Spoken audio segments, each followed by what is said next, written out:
그게 폴 빌라드라는 그 작가가 쓴 소설인데, 이 주인공이 어렸을 때 그 어머님이랑 이제 부모님이랑 가게 이렇게 가게 됐는데, 부모님이 가게에서 그 주인과 그 거래를 하는 것을 보게 되었죠. 어떤 것을 이 물건을 살 때 무엇인가 그게 돈인지는 모르지만 부모님이 돈을 주고 이 물건을 사는 모습을 보게 되었습니다. 근데 이 어린 주인공은 이게 돈인지 모르고 그냥 무언가를 그냥 주면 되는구나 이렇게 생각을 하게 됐죠. 근데 이 아이가 사탕 가게를 가면서 너무나 사탕이 먹고 싶은 거예요. 근데 사탕을 먹고 싶은데 그 엄마가 그 가게에서 무언가를 샀던 기억을 더듬어서 이 아이가 무언가를 주워 갖고 사탕 가게에 갔습니다. 근데 사탕 가게에 가서 사탕을 먹고 싶은 거를 다 고른 다음에 계산을 할 때가 됐어요.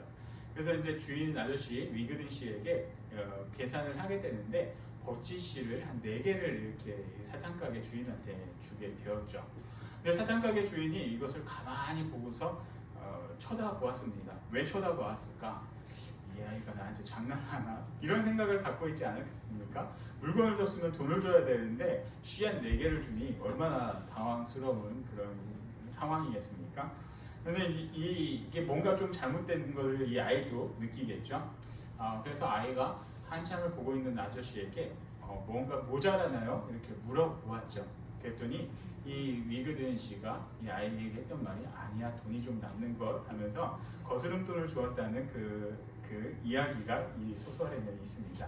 이 아이는 아무것도 모르고 그 씨앗을 물건 사는데 쓰는 줄 알고 이렇게 주었지만 이 사장님께서 위그든 씨가 이해하는 마음으로 이 아이를 이해하고 포용하는 마음으로 그 아이를 당황하지 않고 혼내키지 않고 이렇게 거스름돈까지 주었다는 그런 이야기입니다. 후에 이 아이가 커서 그게 큰 사랑이었고 선물이었다는 것을 깨닫고 나중에 자기 가게에 오는 아이에게도 같은 일을 하게 되었죠.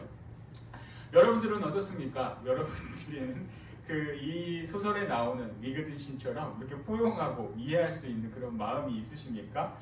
제가 이런 소설을 보면서 저도 이런 모습을 닮고 싶구나, 나도 이렇게 좀 해봤으면 좋겠다라는 생각을 하지만 사실 그게 잘 되지가 않아요. 가까이 있는 지인들부터 해서 하다못해 사랑으로 키워야 되는 저희 아이들을 보더라도 이게 되지 않습니다. 제 마음에 벗으려고 조금 어긋나는 게 있으면 이해보다 포용보다 그냥 공격적으로 말을 할 때가 많이 있습니다. 제가 항상 이렇게 제가 이 말씀을 전하는 것은 여러분들 깨달으라 이것보다 저에 대한 삶의 반성이 있어서 이렇게 또 전하게 되는 겁니다. 그러니까 여러분들도 이 말씀을 보면서 여러분들의 삶을 적용하고 이거를 다른 사람한테 적용하는 게 아니라 내 삶에 적용해 보세요. 내 삶에 적용하고 내가 어떻게 살아야 될지 좀 깨닫는 그런 은혜가 여러분들에게 있기를 바랍니다. 오늘 말씀을 보면은 중요한 사람이 또 나옵니다. 그 사람은 누구냐면은 바로 성경을 보다 보면은 계속해서 나오는 사람, 그 사람 바로 아볼로라는 사람이 오늘 말씀에 중심적으로 기록이 되어 있습니다. 그럼 아볼로라는 사람이 어떤 사람일까? 24절 말씀을 보면은 이렇게 설명을 하고 있습니다. 알렉산드리아에서 난 아볼로라 하는 유대인이 예배소에 이르니 이 사람은 언변이 좋고 성경에 능통한 자라. 그가 일찍이 주의 도를 배워 열심으로 예수에 관한 것을 자세히 말하며 가르치나 요한의 세례만 따름이라 라고 말씀을 기록하고 있습니다. 그러니까 아볼로라는 사람에 대해서 이렇게 설명을 하고 있는데 이 사람은 누구냐? 바로 알렉산드리아 지방에서 태어난 유대인이었다라는 것을 알 수가 있죠. 근데 이 알렉산드리아라는 곳이 어떤 곳이냐면은 여러분들 전에도 이 신약 성경을 보면서 계속해서 몇 번씩 나왔던 사람 중에 하나, 이때 당시 세계에서 가장 많은 땅을 정복했던 사람, 그리스 사람, 우리가 성경 사도 바울의 그 선교 여행지 중에 하나였던 빌립보, 바보 나왔었죠. 그때 얘기했던 사람 누가 있었을까요? 라고 물어보면은 기억하시는 분이 없겠죠. 바로 그리스의 위대한 정복자 알렉산더 대왕이 있습니다. 알렉산드로스 대왕이 있는데 이 대왕이 세계를 정복해 나아가면서 자신의 이름을 붙여서 도시를 세우게 됩니다. 그 중에 이제 그 도시가 이제 4곳이 있는데 그 중에 한 도시가 바로 이 알렉산드리아라는 곳이죠. 여기서 말하는 알렉산드리아는 어디에 있냐면 지중해에 있는 그런 도시입니다. 그러니까 오늘날로 말하면 이집트의 그 북쪽에 있는 해안 도시가 바로 이 알렉산드리아라는 이 도시입니다. 이 도시는 또 유명한 게 무엇이냐면 바로 후대에 이 우리가 역사적으로 잘 아는 클레오파트라가 또 여기에서 살고 통치를 했던 도시가 바로 이 알렉산드리아라는 도시죠. 그러니까 이러한 역사적인 배경을 보면 이 알렉산드리아가 어떤 곳일까 우리가 조금이라도 생각을 해보면 일단 그리스의 대제 알렉산드로스가 점령하고 그의 문화를 전파하기 위해 세웠던 곳이기 때문에 이곳은 헬라 문화가 굉장히 오랫동안 뿌리 박았던 도시라는 것을 우리가 생각해 볼 수 있다는 것이죠. 그리고 시간이 지나서 이 그리스라는 나라가 망한 다음에 바로 로마라는 이 대제국이 이곳을 점령을 하게 됩니다. 그리고 이곳은 우리가 역사적으로도 이렇게 발전이 된 곳이었기 때문에 학문이 또 굉장히 발전이 되어 있었고 역사적으로 지금은 남아있지는 않지만 상당히 큰 그때 당시 최고의 도서관이 이곳에 있었다라는 것이죠. 그리고 학문이 왜 발달했느냐? 바로 우리가 그 신학을 공부하면서 또 많은 학문들이 여기서도 발달했는데 여기에 바로 그 신학의 하나의 뿌리 깊은 신학 학파 중에 하나인 알렉산드리아 학파가 바로 이곳에서 시작이 되었다는 것이죠. 그래서 이 지역의 특성을 우리가 본다라고 하면은 많은 학문이 발달되어 있었고 도시화가 되어 있었고 굉장히 세련된 도시가 바로 이 알렉산드리아라는 도시였다는 것이죠. 우리가 예전에 그 코미디 프로 중에 그런 프로가 있었습니다. 지방 아이가 서울에서 서울말 쓴다고 서울말은 이렇게 하는 거야 라고 하면서 서울 액센트를 끝을 높여야 돼 하면서 막 그런 코미디 프로가 예전에 하나 있었죠. 왜 그런 것을 이야기를 하겠습니까? 우리가 뭔가 볼 때 서울 사람들은 조금 더 세련돼 보이고 좀 지방 사람들은 뭔가 조금 모자라 보인다 이런 생각이 있기 때문에 그런 것을 소재로 해서 이렇게 개그에도 사용을 했다는 것이죠. 그처럼 이 알렉산드리아라는 것을 얘기를 한다는 것은 이 지역이 문화적인, 학문적인 그런 커다란 발전을 이루었던 곳이기 때문에 여기서 또 말하고 있습니다. 그래서 그것을 통해서 이 아볼로가 어떤 사람인지도 알 수 있다는 것이죠. 그처럼 이 아볼로는 이 알렉산드리아라는 곳에서 태어났고 또 유대인이었다는 것입니다.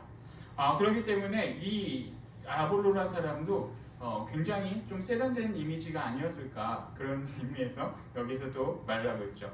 그리고 또 왜 이것을 기록을 했느냐? 24절 말씀에 이르는 것처럼 에베소에 이르니 이 사람은 언변이 좋고 성경에 능통한 자라.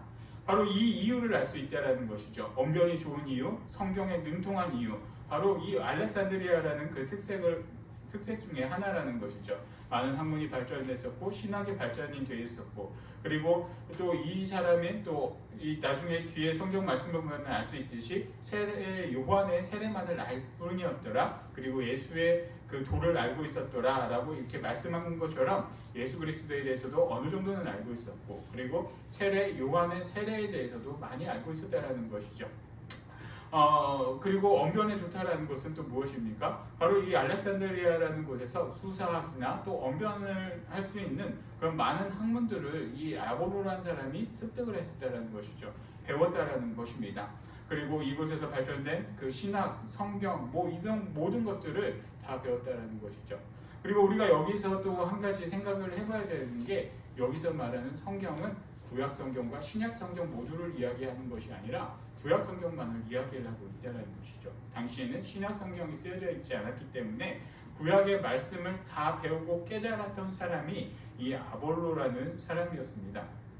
그리고 그에 대해서 계속해서 설명을 보면은 25절 말씀 그가 일찍이 주의 도를 배워 열심으로 예수에 관한 것을 자세히 말하며 가르치나 요한의 세례만을 알다름이라 라고 말씀을 하고 있습니다.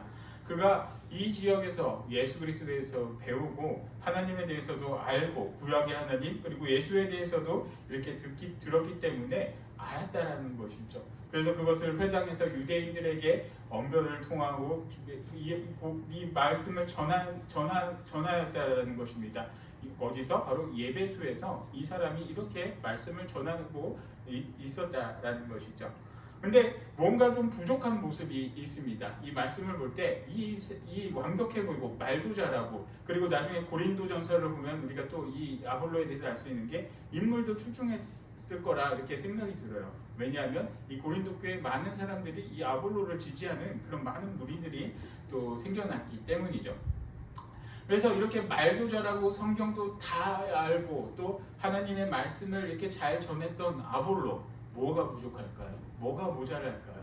약간 모자란 게 보이죠? 오늘 말씀을 통해서 보이는 게 무엇이냐면 세례 요한의 세례만을 알따름이라 라고 말씀을 하고 있습니다. 여기서 우리가 한 가지 또 유추해 볼 수 있는 것이 무엇이냐면 세례 요한이 복음을 전하고 또 예수님의 길을 준비할 때 많은 사람들에게 세례를 주고 그때 세례 요한을 따르던 제자들이 세례 요한이 죽고 흩어졌을 때 그때의 모습만을 그때까지 배운 것들만을 전했다라는 것을 우리가 알 수 있다라는 것이죠. 그때 성경에 자세히 기록은 나와 있지 않지만 이 세례 요한이 요한의 제자들을 통해서 이 아볼로라는 사람도 예수에 대해서 배웠다라는 것을 이건 확실한 건 아닙니다. 그렇지만 추정을 할 수 있다라는 것입니다. 그래서 예수님에 대해서 이렇게 배웠지만 예수님이 어떤 분인지 예수님의 세례가 무엇인지 잘 알지 못했다는 것이죠. 그러나 분명한 것은 예수님도 세례에 대해서 말씀을 해주셨습니다. 바로 마태복음 28장 말씀을 보면 내가 아버지와 성령과 아들의 이름으로 세례를 주라 라고 이렇게 말씀을 하고 있다는 것이죠. 그것이 진정한 세례. 지금 오늘날 우리가 세례를 줄 때 성부 하나님, 성자 하나님, 성령 하나님, 성삼위 하나님의 이름으로 세례를 주지 세례 요한의 이름으로 세례를 주는 사람은 아무도 없다라는 것이죠. 이 말씀처럼 이 아볼로라는 사람이 완벽하게 모든 것을 다 갖추고 있는 것처럼 보이지만 뭔가 모자란 그게 여기에 담겨져 있다는 것입니다. 많은 것을 아는 것처럼 보이고 많은 것을 갖고 있는 것처럼 말도 잘해서 저게 진짜야 라고 생각을 하면서 많은 사람들이 이 아볼로를 예배소에 있는 많은 사람들이 이 아볼로를 따랐다는 것이죠. 그런데 이러한 말씀을 전해 듣다가 저건 아닌데 좀 이상한데 라고 깨달은 두 사람이 있었습니다. 그 두 사람은 누구였을까? 우리가 계속해서 사도행전을 보면서 18장에 핵심적으로 나온 두 사람입니다. 그 사람이 누구냐면 잘 아시다시피 알고 계시죠? 두 사람 누굴까요? 부부 두 사람인데 브리스길라와 아굴라가 있다라는 것이죠. 사도 바울을 따라 고린도에서 같이 천막 사업을 하다가 같이 고린도를 떠나 예배소에 왔던 브리스길라와 아굴라가 이 아볼로의 말씀을 계속해서 듣고 있었다는 것이죠. 그런데 한 가지 생각을 해보면은 우리가 쉽게 이해될 수 있는 게 이 브리스길라와 아굴라는 1년 6개월 동안을 사도 바울과 함께 살면서 천막 사업을 하고 하나님의 말씀, 예수 그리스도의 십자가의 도를 배운 사람들이 바로 이 브리스길라와 아굴라 부부였다는 것이죠. 그러니 이 브리스길라와 아굴라가 십자가의 도, 예수 그리스도의 도, 그것을 얼마나 더 잘 알고 있었겠습니까? 같이 먹고 살면서 하루에 2시간, 3시간, 4시간씩은 바로 하나님에 대해서, 예수님에 대해서 얘기를 들을 수밖에 없는데 바로 이 브리스길라와 아굴라가 하나님에 대해서, 예수님에 대해서 얼마나 잘 알 수 있겠습니까? 하다물며 우리가 속담 중에 그런 말이 있죠. 서당께 3년이면 풍어를 넣는다는 말처럼 가만히 있어도 예수님에 대해서 이렇게 말씀을 들을 수밖에 없는 브리스길라와 아굴라인데 하나님의 말씀에 대해서 이때 당시 그 누구보다도 잘 알 수밖에 없는 사람이 이 브리스길라와 아굴라였다는 것이죠. 근데 이 두 부부가 이 아볼로의 그 말씀을 계속해서 듣고 있습니다. 듣다 보니까 뭔가 이상하죠. 여러분들 같으면 어떻겠습니까? 나는 완벽하게 이렇게 알고 있었는데 다른 어떤 사람이 내가 아는 이야기를 조금 애매하게 얘기를 해본다라고 생각을 해보십시오. 여러분들 같으면 어떻게 하겠습니까? 바로 이어서 나 그거 아는데 그거 아니야. 이렇게 얘기하기 쉽지 않겠습니까? 하물며 아볼로나 그 브리스길라와 아굴라 이렇게 연배를 조금 생각해 보더라도 아볼로가 약간 조금 더 어렸을 것 같은데 저 어린 친구들과 왜 저런 이상한 얘기를 할까? 뭔가 모자라는데. 그리고 저 사람이 많은 사람들을 이렇게 설득하고 지지를 받고 있기 때문에 내가 저 사람을 눌러버린다면 나는 더 높아질 것 같다라는 생각에 저 사람을 잘못 알고 있는 걸 깎아서 내리고 내가 그 자리에 올라가고 싶다라는 생각을 아마 많은 사람들이 하지 않을까 생각을 해봅니다.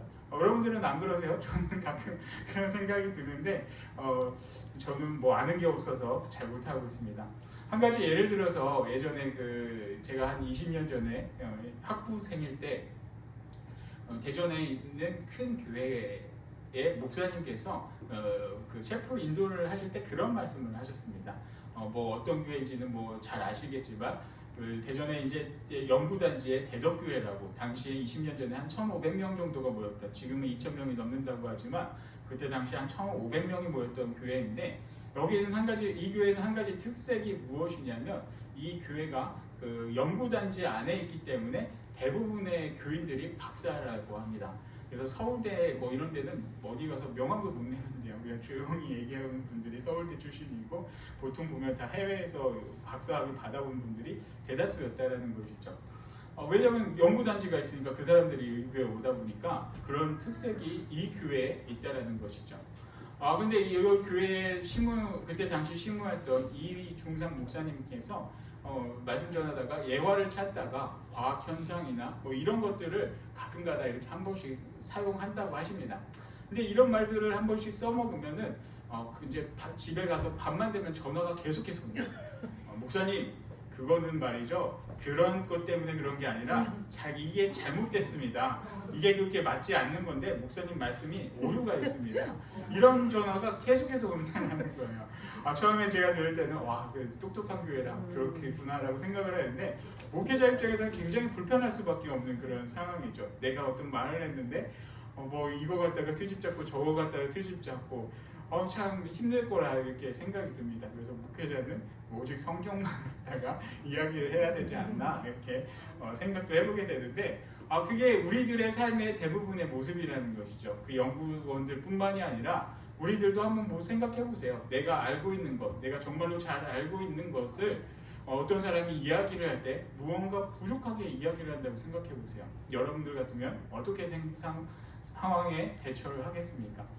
여러분들 같은 경우는 저랑은 좀 달라서 그럴 수도 있겠지만 좀 겸손하게 그냥 계속 듣고 그냥 넘어갈 수도 있겠지만 아마 대부분의 분들이 좀 속으로라도 비웃을 거예요. 저거 아닌데, 저 사람 잘못 알고 있는데, 아니면 나중에 앞에서 얘기할 때 그거 아닙니다. 그거 당신 얘기한 거 틀렸습니다. 이렇게 얘기할 수 있는 사람들이 대부분이라는 것이죠. 왜?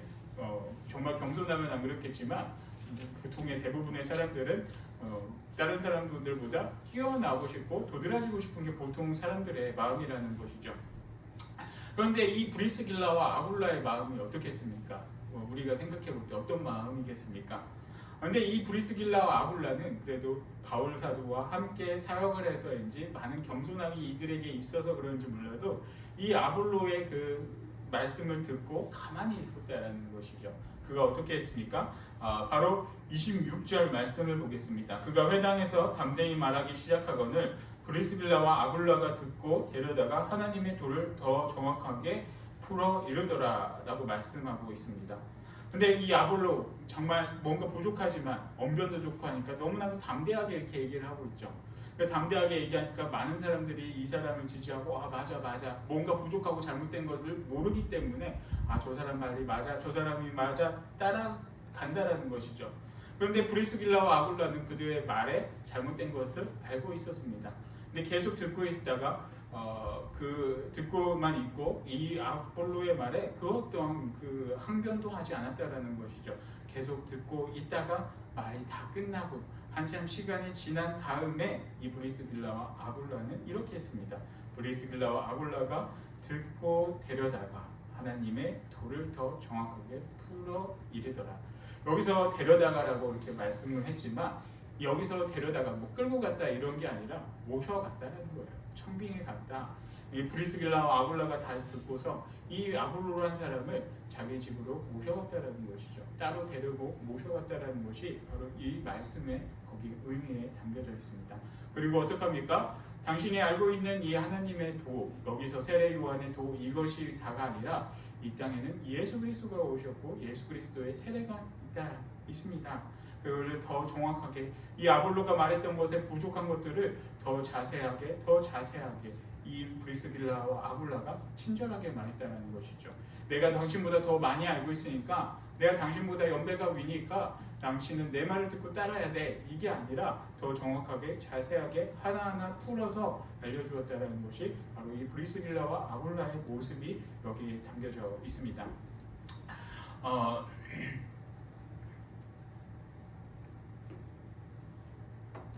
그리고 이러한 만남, 그리고 이러한 관계를 통해서 또 어떻게 됩니까? 브리스길라와 아굴라와 이 아볼로의 만남이 이러한 인내와 이해와 포용력으로 인해서 계속해서 이어질 수밖에 없다는 것이죠. 그리고 교회가 확장이 되고 하나님 나라가 하나하나 더 세워져 가는데 더 큰 힘을 이루어 나간다라는 것입니다. 여러분도 생각해 보십시오. 누군가를 비판하고 지적하고서 깎아내린다고 해서 나한테 큰 도움이 됩니까? 나한테 어떤 이익이 됩니까? 근데 우리는 이것을 알면서도 실천을 하기가 힘들죠.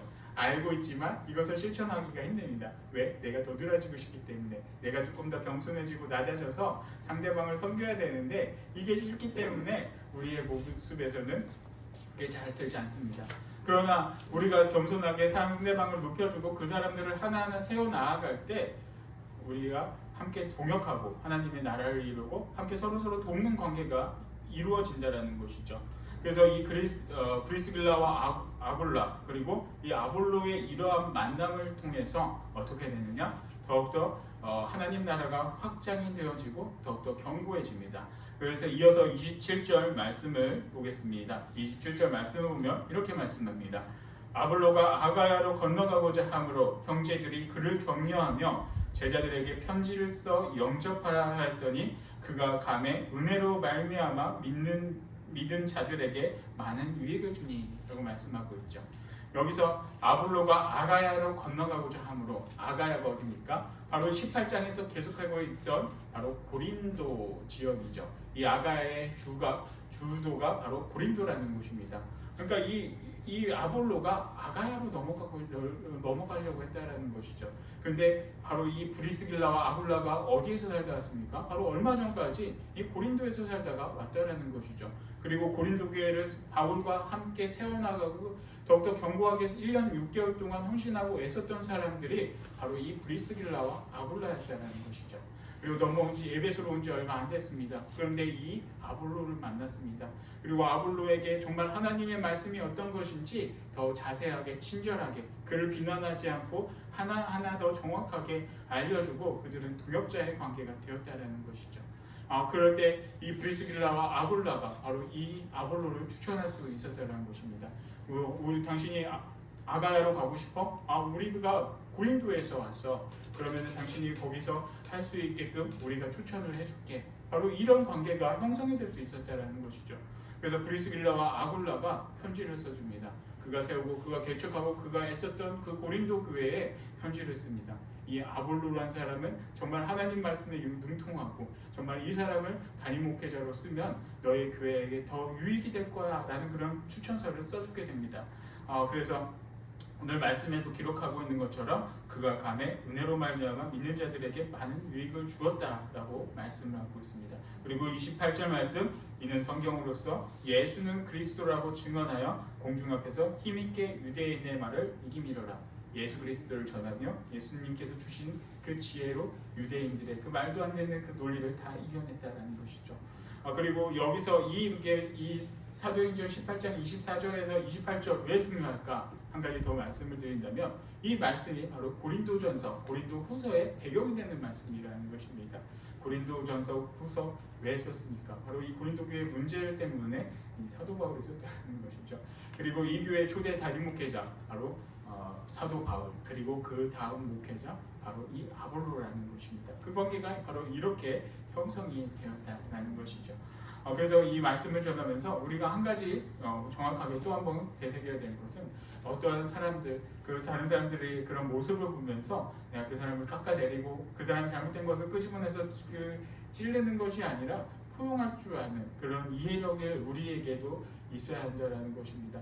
그를 포용하고 받아들여야 할 때 우리에게도 동역자들이 생기고, 그리고 우리를 돕고 하나님 나라를 더 견고하게 세워나갈 수 있는 그런 사람들이 우리와 함께함으로써 우리의 사역 가운데 하나님의 나라 확장 가운데 더 견고해지게 세워줄 수 있다는 것이죠. 그리고 그 안에는 우리에게 시기함과 질투함이 없어야 됩니다. 여기서 처음에 24절에서 바로 이 아볼로라는 사람에 대해서 설명하고 있는 것이 언변도 좋고 또 성경에 능통했다라고 말씀을 하고 있죠. 외모도 고린도 전서를 보면 출중했다라는 것을 우리가 충분히 생각해 볼 수 있는데, 우리가 이런 사람들 보면 어떤 생각이 듭니까? 말씀도 잘 알고 똑똑하고 외모도 훌륭한 사람, 어떤 사람 마음이 듭니까? 그냥 멋있고 좋습니까? 아니죠. 질투도 나고 저 사람이 뭔가 잘못된 것을 내가 끄집어내고 싶어. 그리고 그런 시기심도 우리에게 분명히 있습니다.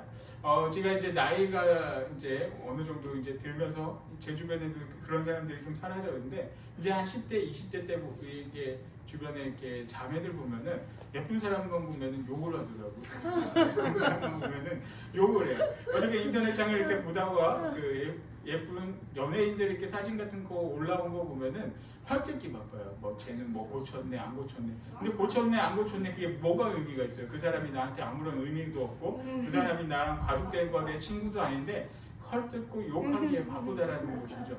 근데 저는 사실 누군가를 이렇게 제가 생각할 때 그런 사람들은 사실 그렇게는 없지만, 나보다 뛰어난 사람, 나랑 경쟁 관계에 있는데 그렇게 나보다 뛰어나고 외모도 출중하고 말도 잘하고 정말 능력 있는 사람이 내 옆에서 나랑 경쟁자가 된다면 그 사람을 깎아내리고 싶은 게 우리들의 마음이라는 것이죠. 얼마 전에 그 영화 한산이라는 영화가 개봉되면서 그 이순신 장군에 대해서 다시 재조명하는 그런 방송들이 너무나도 많이 나왔어요. 근데 그런 방송들을 보면서 이순신 장군 하면 떠오르는 사람이 두 사람이 있습니다. 바로 선조와 원균이라는 두 사람이 있죠. 근데 원균이라는 사람이 이순신 장군보다 한창 선배이고, 그리고 더 나이도 훨씬 더 많았던 사람이 바로 이 원균이었습니다. 이 원균이 자기보다 갑자기 이 전란을 통해서 이순신 장군이 더 높은 지위에 올라니까 이 사람의 능력을 인정하는 것이 아니라 이 사람을 헐뜯기에 바빴다는 것이죠. 잘못한 것도 없는데 깎아내리고 그 결과가 어떻습니까? 정말로 비참한 결과로 이어지지 않았습니까? 저랑 우리에게도 그런 마음이 다 있다라는 것이죠. 나와의 경쟁되는 이 사람이 정말 능력 있고 뭔가 뛰어난다라고 하면 그 사람의 능력을 인정해서 같이 도우려고 하는 것이 아니라 그 사람을 낮추고 내가 올라가고 싶은 그런 욕심이 다 있다는 것이죠.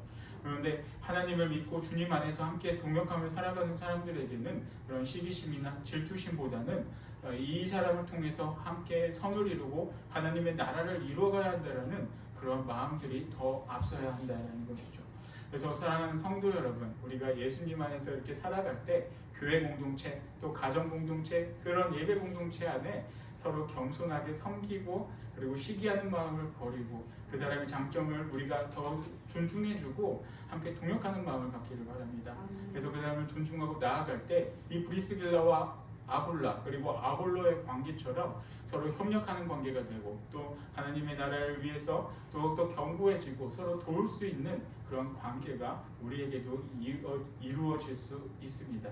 그래서 서로 사랑하고 아끼고 또 협력하고 남의 장점, 좋은 점들 인정하고 헐뜯는 것이 아니라 그것들을 정말 우리도 인정하고, 그리고 그것을 우리가 본받음으로써 우리가 정말 하나님 나라를 이루어가는데 우리 삶 가운데 정말 하나님의 은혜가 넘치고 협력하며 사랑할 수 있는 그런 축복의 통로, 은혜의 통로가 되는 우리 사랑하는 모든 성도님들이 되기를 축복합니다. 아멘. 아버지 하나님 감사합니다. 저희들 가운데 또 함께하여 주시고 또 귀한 말씀을 통해서 브리스길라와 아볼라와 그리고 아볼로의 관계가 정말 시기하고 질투하는 관계가 아니라 서로 존중하고 아낌으로써 하나님의 나라를 이루고 다지는데 귀한 역할을 한 것을 우리가 깨닫게 되었습니다.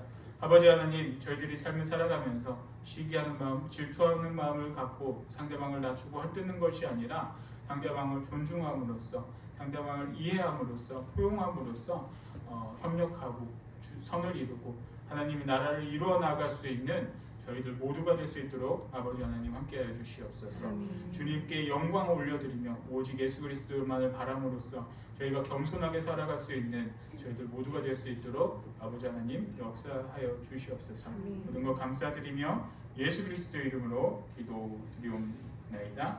아멘.